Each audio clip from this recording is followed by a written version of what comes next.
Guys, check nyo to. So may ride tayo bukas at itong helmet ang gagamitin ko. So chinarge ko na yung aking intercom at i-freshen up ko na yung aking helmet gamit itong ating Cairo Shield Helmet Care Device. So ito-turn na natin siya. Ayan. So nakailaw siya sa 1 hour at nandito siya sa may heat. So siya ay nasa drying pero dito ko lang siya kailangan sa cold dahil hindi naman siya basa. Gusto ko lang siyang pabanguhin. So ililipat natin siya sa cold. Yun na yung ilaw. At 1 hour siyang aandar and then mamamatay na siya. So kung maririnig nyo, ayan, gumagana na siya dito sa loob. So may hangin siya.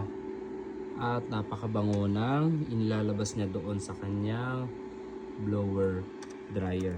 So isara lang natin ito at ready na tayo mamaya sa ating breakfast ride. Alright.